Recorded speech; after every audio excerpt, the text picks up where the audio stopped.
ایبک ساکت نگاہوں سے اسے دیکھ رہا تھا جو اس کی جیکٹ کا بازو تھامے کار میں بیٹھنے کو کہہ رہی تھی، اور وہ بیٹھ گیا تھا۔ کیوں؟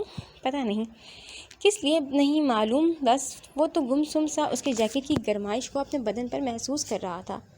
ٹیکسی میں ہیٹر ہے، اسے اس سے فرق نہیں پڑ رہا تھا۔ فرق پڑ رہا تھا تو اس بات سے کہ اس کے ساتھ جو لڑکی بیٹھی ہے اس نے خود کو عیاں کر کے اسے ڈھانپ دیا ہے، اپنی صحت کی پرواہ کیے بغیر اس کے لیے فکر مند ہے۔ اور کیا وہ واحد لڑکی تھی جو ایسا کر رہی تھی؟ اس سے پہلے بھی تو 2-3 لڑکیاں اس پر ٹرائی کر چکی تھیں، مگر اس نے کبھی ان کی حوصلہ افزائی نہیں کی تھی، کبھی انہیں اس چیز کی اجازت نہیں دی تھی جو ایلاف اس کے ساتھ کر رہی تھی۔ کیوں؟ اس بات سے وہ خود بھی بے خبر تھا۔ دل کی رفتار قدرے تیز ہوئی، گردن کی ہڈی خواہ مخواہ اوپر نیچے ہونے لگی۔ اس کے پہلو میں وہ لڑکی بیٹھی تھی جس کی موجودگی میں پہلی بار وہ کچھ اس طرح کا محسوس کر رہا تھا۔ اسے خود پر شرمندگی ہوئی۔ اس شرمندگی کے سبب ہی اس نے آنکھیں موند دیں۔ جب کھولیں تو وہ ہاسپٹل میں تھا، ڈاکٹر کے سامنے تھا۔ بخار تیز ہے لیکن فکر کی کوئی بات نہیں ہے، آرام سکون دے گا اور شفا بھی، ڈاکٹر نے مشفق مسکراہٹ کے ساتھ کہا تھا۔ انجیکشن کو فضا میں بلند کرتے ہوئے اس میں سے 2-3 قطرے باہر نکالے اور پھر اس کے بازو میں چبھو دیا۔ اور کم؟ انجیکشن کو اس کی بازو میں خالی کرنے کے بعد ڈاکٹر نے نسخہ لکھ کر ایلاف کے ہاتھ میں تھمایا، اور اس سارے عرصے میں وہ مدھم مسکان چہرے پر سجائے ہوئے تھے۔ ایبک کی بات کا جواب دیا، کام ظاہر ہے صحت کو بگاڑ دے گا، کچھ وقت کا ناغہ ہفتوں کے ناکوں سے بہتر ہے، اگر تم نے آرام نہ کیا تو نمونیا ہو جائے گا۔ بات ختم کر کے وہ اگلے مریض کی جانب متوجہ ہو گئے تھے۔ ایبک تفکر آمیز بوجھل نظروں کو گرے ماربل پر ٹکاتے ہوئے تھا۔ اس ماربل میں تو وہ نہیں دکھ رہا تھا، مگر ہاں اس کا عکس واضح تھا۔ اس کے عکس کے ساتھ ایک اور عکس نے جگہ بنائی تھی، اور وہ یقیناً ایلاف تھی جو کہہ رہی تھی، بے فکر ہو جاؤ، تمہاری سیلری ڈیڈکٹ نہیں ہوگی، ایک چھٹی تو ہر ایک پر لازم ہوتی ہے۔ اور وہ اسے کیا بتاتا کہ اس ایک چھٹی سے ملنے والے بونس کا اسے کتنی شدت سے انتظار رہتا تھا۔ وہ کہیں بھی جاب کرتا تو چھٹی نہیں کرتا تھا، تاکہ وہ پیسے جو اسے چھٹی نہ کرنے پر سیلری میں بونس کے طور پر ملے، ان سے ادا کے لیے وہ اسکارف خرید سکے، اور اس کے بالوں کی پنز اور کپڑے بھی۔ تمہارا ادھار چکا دوں گا، مدھم آواز میں وہ افسردہ سا کہہ رہا تھا۔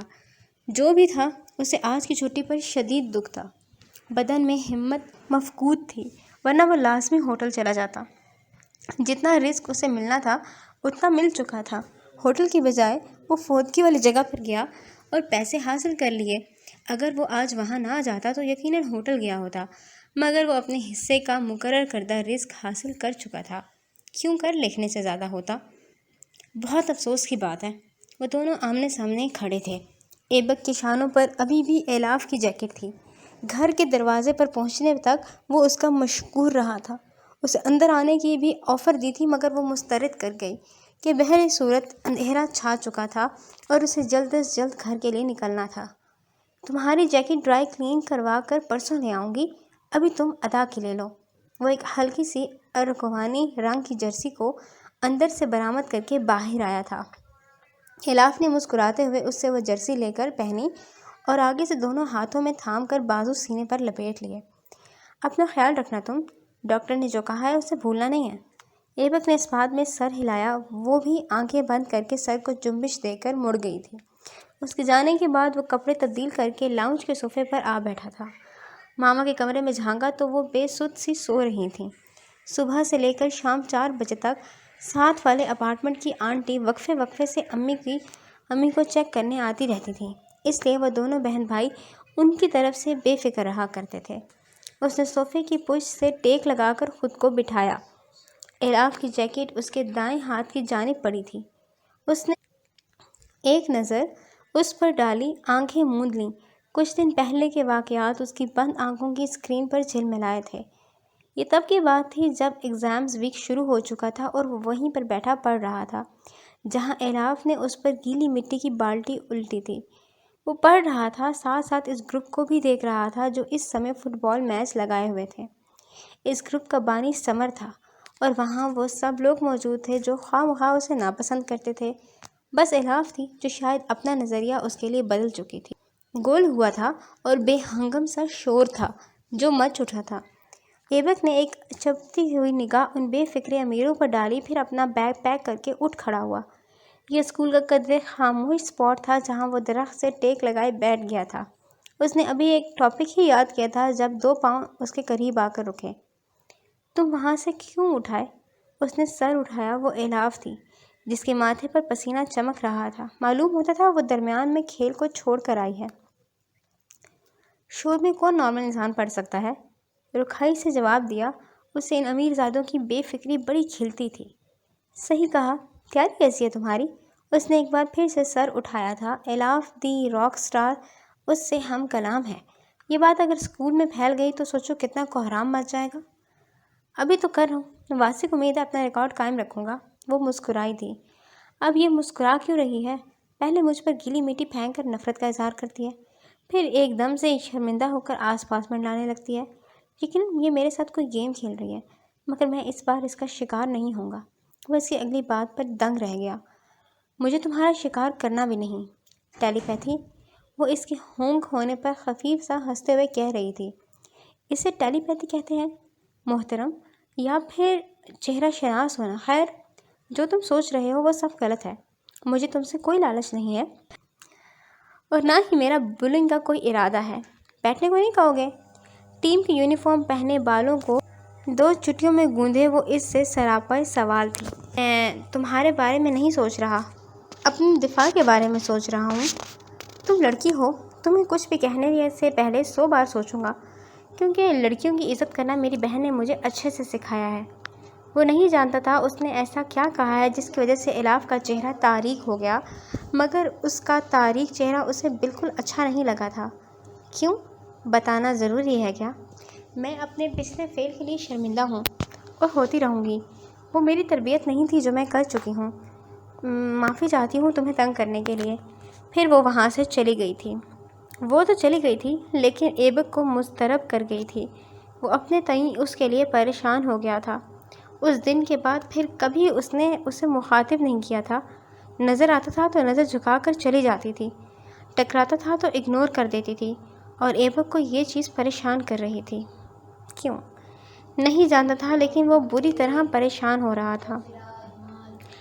نیلی جیکٹ خاموشی سے آنکھیں بند کر کے لیٹے لڑکے کو تک رہی تھی۔ وقت بیت رہا تھا، وقت کے ساتھ یادیں بھی۔ لیڈی آہن آج بھی مصروف سی اپنے آفس میں بیٹھی حساب کتاب نوٹ کر رہی تھی۔ یہ وہ وقت تھا جب ایبک کینٹین میں اسے چھوڑ کر گیا تھا۔ وہ وہاں سے سیدھا اسٹور آئی تھی، آ کر شش و پنج میں مبتلا ہو گئی۔ وہ بھلا کس طرح راہم کو بلا کر اسے پیسے لوٹائے اور اس کا شکریہ ادا کرے؟ اس نے آنکھیں بند کر کے کھولیں۔ مگر میں اسے بلاؤں کہاں اور کس طرح؟ اس نے ایک نگاہ لیڈی آہن پر ڈالی اور پھر ان کسٹمر کی طرف جو آج کھچا کھچ اسٹور میں بھرے ہوئے تھے۔ لگتا ہے آج موقع نہیں ملے گا، اور ایسا ہو گیا تو بہت غلط ہوگا۔ کتنی شرمندگی ہوگی، جبکہ راہم نے واضح کہا تھا کہ وہ 2 دن تک یہاں ہے، اور ظاہر ہے وہ شام کو چلا جائے گا۔ کیا سوچتا ہوگا ہم کس طرح کے لوگ ہیں؟ بل بناتے ہوئے وہ سوچ ہی رہی تھی۔ جب کچھ رش کم ہوا اور اسٹور خالی ہو گیا، تب لیڈی آہن کرسی کو پیچھے سرکا کر اٹھ کر باہر آئیں اور اس کے سامنے آ کھڑی ہوئیں۔ کوئی پریشانی ہے؟ کیونکہ میں نوٹ کر چکی ہوں تم کب سے وقفے سے مجھے دیکھ رہی ہو۔ اپنی چوری پکڑے جانے پر وہ شرمندہ ہوئی تھی۔ ریشم دھوپ ان کے اسٹور کے شیشے کی وال سے اندر آ رہی تھی، مگر وہ ادا سے بہت دور تھی۔ ہاں، لیڈی آہن کی پنڈلیوں کو اس نے تھاما ہوا تھا، پنڈلیوں سے نیچے سیاہ چکنے پمپس کو بھی۔ دراصل وہ ہچکچائی تھی۔ لیڈی آہن کو اس کا ہچکچانا اچھا نہیں لگا۔ تم مجھ سے کچھ بھی شیئر کر سکتی ہو، امید بندھنے پر اس نے کہنا شروع کیا۔ دراصل میں نے ماما کے علاج کے لیے کسی سے قرض لیا تھا۔ راہم کا نام اس نے جان بوجھ کر گول کیا۔ اور آج قرض لوٹانے کا دن ہے۔ نہیں لیڈی آہن، ایسا نہیں کریں، میرے پاس پیسے ہیں، بس میں تو اسے قرض لوٹانے کے بارے میں سوچ رہی تھی، یعنی کہ مجھے کچھ دیر کی چھٹی چاہیے تھی۔ لیڈی آہن کا پیسوں والا ڈراور اوپن کرتا ہاتھ تھم گیا۔ تو اس میں کیا مشکل ہے؟ تم جا سکتی ہو۔ وہ خوش ہونے کے ساتھ حیران بھی ہوئی۔ اور اسٹور؟ وہ میں دیکھ لوں گی۔ کون سا تم روز روز جاتی ہو؟ میری بچی بہت ذمہ دار ہو، تم دیکھنا اللہ تمہارا نصیب بہت اچھا کرے گا۔ وہ اس کے گال کو تھپتھپا کر بولی تھی۔ ادا تشکر آمیز انداز میں وہاں سے اٹھ کر گئی تھی۔ کچھ دور جا کر اسے ایک ٹیلی فون بوتھ نظر آیا۔ اس کے سامنے کافی شاپ تھی اور شیشے کی ٹیلی فون بوتھ میں داخل ہو کر اس نے نمبر ڈائل کیا۔ بیل جا رہی تھی۔ ہوا کے دوش پر لہراتے ہوئے سگنلز جس کے فون میں گئے تھے وہ بیڈ پر اپنا سفری بیگ کھولے کھڑا تھا اور وارڈروب میں سے ایک ایک کر کے شرٹس کو تہہ لگا کر اس میں رکھ رہا تھا۔ ابھی اس نے تیسری شرٹ ہی رکھی تھی کہ چوکور گرے رنگ کا لیمپ کے نیچے رکھا اس کا فون بج اٹھا۔ اس نے شرٹ کو آخری تہہ لگا کر بیگ میں رکھا اور پھر گھوم کر بجھے لیمپ کے نیچے فون کی طرف آیا جس کی اسکرین پر غیر شناسا نمبر جگمگا رہا تھا۔ عموماً وہ اس طرح کی کالز ریسیو نہیں کرتا تھا، مگر جب سے ادا سے اس کا پالا پڑا تھا وہ ہر کال اٹھا لیتا تھا، اس امید سے کہ وہ ادا ہوگی، مگر بدقسمتی سے وہ کبھی ادا نہیں ہوتی تھی۔ پیزے والا، کوریئر کمپنی، اسکیم والی کالز یا ٹرائی کالز ہی ہوا کرتی تھیں، مگر ادا نہیں ہوتی تھی۔ آج تو تم ہو جاؤ ادا پلیز۔ اس نے یس کا بٹن پریس کیا اور فون کو لاؤڈ سپیکر پر لگا دیا۔ ہیلو سر، میں انشورنس کمپنی سے زیک بول رہا ہوں۔ راہم نے چڑھتے ہوئے اس کی بات کاٹی۔ وہ کیسے بھول گیا تھا کہ پچھلے 4 دنوں سے انشورنس کمپنی والا یہ بندہ اسے تنگ کر رہا ہے۔ اف، اور میں FBI سے آفیسر راہم، اگر تم نے مجھے ایک اور کال کی تو واللہ تمہارا نمبر ٹریس کر کے تمہیں جیل کی سلاخوں کے پیچھے بھجوا دوں گا میں۔ اس سے پہلے وہ مزید کچھ کہتا کال کاٹ دی گئی۔ اس نے تسلی بخش سانس خارج کیا اور وارڈروب کی سمت بڑھا۔ ابھی اس نے دوسرا قدم اٹھایا ہی تھا کہ اس کا سیل فون پھر سے بج اٹھا۔ راہم وہ غصے سے فون کی طرف لپکا، کال ریسیو کی، لاؤڈ سپیکر پر لگایا اور جھک کر منہ بالکل فون میں گھسا کر تھاڑا۔ دیکھو اب تمہارا بچنا ناممکن ہے، میں ابھی کے ابھی تمہیں ٹریس کروا کر گرفتار کرواتا ہوں۔ تم نے مجھے ہلکا لے لیا، غلط کیا، اب انجام کے لیے تیار رہو۔ تیش میں آ کر وہ فون کاٹنے ہی والا تھا کہ اسے مدھم سا نسوانی وہ سنائی دیا۔ سرخ بٹن پر جاتی انگلی ہوا میں رک گئی۔ راہم ایک دم ٹھہر گیا۔ دماغ نے دل کی بے خودی پر اس کو جھنجھوڑا تو وہ لمحے کے 1000ویں حصے میں ہوش میں آیا۔ اس نے جلدی سے فون کی اسکرین پر انگلی کو چلایا۔ 2 منٹ قبل آنے والی کال کا نمبر اس کال کے نمبر سے یکساں مختلف تھا۔ ادا، یہ تم ہو؟ اس سوال پر جسے فون کرنے والے کی امید بندھی تھی، وہ گلا کھنکار کر بولی جی میں ہی ہوں۔ راہم نے آنکھیں بند کر کے ماتھے پر ہاتھ رکھا تھا، پھر ان میں شرمندگی درے بیڈ پر ٹکا اور فون کی جانب پشیمان نظروں اور آواز سے گویا ہوا I'm so sorry، وہ الفاظ تمہارے لیے نہیں تھے۔ انشورنس کمپنی والا مجھے بہت تنگ کر رہا تھا تو مجھے لگا وہی ہے۔ ادا کی آواز ابھی بھی مدھم تھی یا پھر یہ اس کا انداز تھا؟ وہ بہت شائستہ اور دھیمے لہجے میں بولتی تھی۔ کوئی مسئلہ نہیں، میں سمجھ سکتی ہوں۔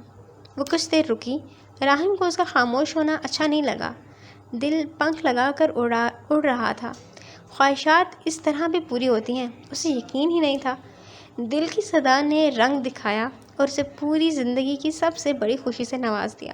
اپنے بیڈ کے کنارے ٹکا وہ سائڈ میز پر بجھے لیمپ کے نیچے رکھے فون پر ہی نظریں گاڑے ہوئے تھا۔ کال چل رہی تھی اور وہ اسے نظر بھر کر نہیں دیکھ سکتا تھا، ہاں پر اس کی آواز کو تو سیر ہو کر سن سکتا تھا نا۔ تبھی یہ کال ریکارڈنگ پر لگی تھی۔ کون جانتا تھا کتنے دنوں تک وہ اسے سنتا رہے گا۔ مجھے آپ سے ضروری بات کرنی تھی، میں ہمدن گوش ہوں، اس نے چھوٹتے ہی کہا۔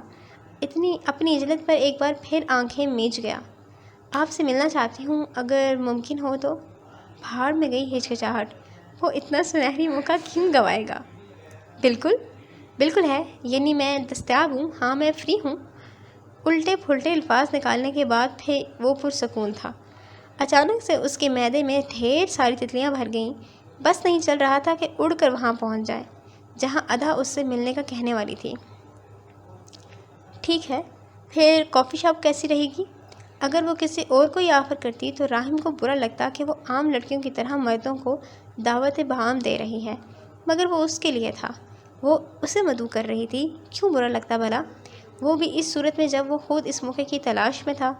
یہ مرد کی خصلت ہے، عورت چاہے نامحرم ہی کیوں نہ ہو، اپنے لیے اس کے ہر قدم کو جائز کر لیتا ہے، اور اگر وہی من پسند ہستی کسی دوسرے میں دلچسپی دکھائے، اس کے لیے لچک رکھے تو وہ ہلکے کردار کی ہو جاتی ہے۔ یہ مرد کی سوچ ہے، وہ ایسا سوچتا ہے، لیکن ایک پاک کردار عورت وہ ہوتی ہے جو کسی بھی نامحرم کی طرف کبھی پیش قدمی نہیں کرتی، چاہے وہ کتنا ہی محبوب کیوں نہ ہو۔ اس کے لیے حرام ہی ہے، ہر طرح سے اور ہر انداز سے۔ بات کرنا حرام، اس کے ساتھ ہنسنا حرام، اسے دیکھنا حرام، اسے سننا حرام، اس کے ساتھ لنچ، ڈنر، برنچ یا بریک فاسٹ کرنا حرام، اس سے تحفے تحائف لینا حرام، سب حرام ہے۔ سب کچھ تب تک جب تک آپ اس کے نکاح میں نہیں ہو جاتے یا وہ آپ کے نکاح میں نہیں آ جاتا۔ بہت زبردست۔ انفیکٹ مجھے تو طلب بھی ہو رہی تھی کافی کی۔ جھوٹا، وہ کب کافی پیتا تھا؟ سال میں 1-2 بار ٹیسٹ کر کے الگ بات ہے، ورنہ وہ چائے لور تھا۔ ہر طرح کی چائے، ہر ہربس کی چائے اسے پلوا دو، وہ کبھی انکار نہیں کرتا تھا۔ ایک واحد کافی تھی جس کی آفر وہ بے دھڑک اور سینکڑوں بار مسترد کرتا آیا تھا۔ ایک وجہ یہ تھی کہ اسے پسند نہیں تھی، اور دوسری یہ کہ کافی ایک کامن ڈیٹ مینیو تھا جو اسے ایک آنکھ نہیں پاتا تھا۔ ٹھیک ہے، پھر میں آپ کا انتظار کر رہی ہوں۔ ایڈریس بتا کر اس نے جو ہی فون بند کیا، راہم نے تیزی سے دروازہ کھول کر کار کی چابی اٹھائی اور دوڑتا ہوا دروازے کی طرف لپکا۔ ناپ پر ہاتھ رکھتے ہی وہ رکا تھا، مڑا اور عجلت میں آئینے کے سامنے آیا۔ اس نے رائل بلو رنگ کی شرٹ اور جینس زیب تن کی ہوئی تھی۔ جینس تو ظاہری بات ہے سادی تھی، ہاں شرٹ جس کے گول گلے، بازوں کے کنارے اور گھیرے پر سفید آؤٹ لائن موجود تھی۔ راہم نے شرٹ کے کناروں کو پکڑ کر اسے سیٹ کیا، بالوں میں انگلیاں چلائیں اور پرفیوم کا اسپرے کرنے کے بعد مسکراتے ہوئے خود کو دیکھا۔ اس نے مجھے ملنے کی دعوت دی، وہ خود سے مخاطب ہوا۔ میرے خیال سے میری وائبز اس تک پہنچ چکی ہیں، ایسا ہی ہوا ہوگا انشاءاللہ۔ وہ خوشی سے مڑا تھا، مڑ کر وہاں سے چلا گیا۔ کتنی ہی دیر تک آئینے میں اس کا عکس موجود رہا تھا۔ وہ اس جگہ پر آیا جہاں ادا نے اسے بلایا تھا۔ اسے خاص تردد نہیں ہوا ادا کو ڈھونڈنے میں۔ فیروزی سلک کا سادہ اسکارف دور سے ہی نظر آ گیا تھا۔ وہ سرشار سی چال چلتا اس کے سر پر آ کھڑا ہوا۔ ادا، وہ جو دونوں ہاتھوں کو باندھے ماتھے سے ٹکائے مرر وال سے باہر دیکھ رہی تھی، اپنے نام کی نرم سی ادائیگی پر چونک گئی۔ سر اٹھا کر اسے دیکھا جس نے نظریں چکا لی تھیں، پھر وہ کھڑی ہو گئی۔ میں آپ کا ہی انتظار کر رہی تھی۔ ایک بار وہ اسے فون کر کے کر چکی تھی، دوسرا اسے ملنے کی دعوت دے کر، اور تیسرا اپنے سراپے سے، اور چوتھا اس جملے سے۔ راہم کو لگا ان پے در پے باروں سے کہیں وہ مکمل طور پر گھائل ہی نہ ہو جائے، بیچارہ۔ بیٹھیں۔ وہ دونوں آمنے سامنے بیٹھ چکے تھے۔ راہم نے آرڈر دیا تھا، دینے کے بعد وہ مکمل طور پر ادا کی سمت متوجہ ہو گیا۔ اس کے دل میں ایک ہی سوال جل بھلا رہا تھا کہ آخر اس نے اسے یہاں کیوں بلایا؟ کہیں فیلنگز کی بات تو نہیں؟ اگر ایسا ہو گیا تو وہ کس طرح سے ری ایکٹ کرے گا؟ عجیب بات تھی، لیکن اسے شرم آ رہی تھی، بہت ہی زیادہ شرم، جسے کنٹرول وہ اپنے لب اور دانت بھینچ کر رہا تھا۔ حد ہے تمہاری بھی۔ میں پھر سے معذرت کرتا ہوں اپنے سخت لفظوں کے لیے، غلطی سے تمہیں سننا پڑ گیا۔ ویٹر کافی رکھ گیا تھا۔ معلوم ہوتا تھا ادا کو وہ زیادہ پسند ہے، اس لیے آتے ہی اس نے سپ لینا شروع کر دیے تھے۔ کیوں نہیں، اب تو راہم کو بھی یہ پسند ہے، کافی پینے والی بھی اور کافی بھی۔ کچھ نہیں ہوتا، دراصل مجھے آپ سے ضروری بات کرنی تھی۔ ہاں، وہ کیا تھی بھلا؟ اس نے کپ کو اٹھایا اور سوچتے ہوئے لبوں سے لگایا۔ اتنی بری نہیں ہے، وہ دل میں سوچ رہا تھا اور پیے چلا جا رہا تھا۔ ادا نے اپنا چھوٹا سا گول بیگ اٹھایا، وہ چمڑے کا سیاہ تھا اور اس کے درمیان میں بڑا سا سیاہ گلاب بنا ہوا تھا۔ راہم نے اس کے مخروطی انگلیوں پر نظر رکھی ہوئی تھی جو زپ کو کھول رہی تھیں۔ کیا کوئی کارڈ ہے جس میں لکھا ہوا ہے اسے میری دلچسپی کیا پتہ چل گیا ہے، اور اب وہ میری اس چیز میں پذیرائی کرتی ہے؟ یا اللہ، ایسا ہو جائے پلیز پلیز۔ میدے میں جو تتلیاں ناچ رہی تھیں وہ اسے بری طرح ڈسٹرب کر رہی تھیں، پورے بدن میں جیسے سنسنی سی ہو، اور دل تو اس کا پوچھو ہی نہیں نا۔ آپ نے ہماری مدد کی، اس کے لیے بہت شکریہ۔ ادا کے الفاظ سے سوچوں کے گرد اب کھینچ لائے تھے۔ وہ چونکتے ہوئے اچنبھے سے اس کا چہرہ تکنے لگا۔ وہ کبھی بھی اس کی آنکھوں میں نہیں دیکھتا تھا، ایک بار دیکھا تھا اور دل ہی گوا بیٹھا تھا۔ مزید کچھ کھونے کی اس میں تاب ہی نہیں تھی۔ آپ نے اتنے دن صبر کیا، اس کے لیے میں آپ کی بہت شکر گزار ہوں۔ یہ آپ کے پیسے؟ مخروطی انگلیوں نے کارڈ نہیں بلکہ نوٹوں کے بنڈل کو نکالا تھا، نکال کر اس کی طرف سرکا دیا۔ معذرت چاہتی ہوں اتنی دیر کے لیے، آپ کے ظرف کی قائل ہو گئی ہوں۔ چھن۔ راہم کو لگا اس کے دل کے ساتھ ساتھ اس کی خوشیاں بھی چکنا چور ہوئی ہیں۔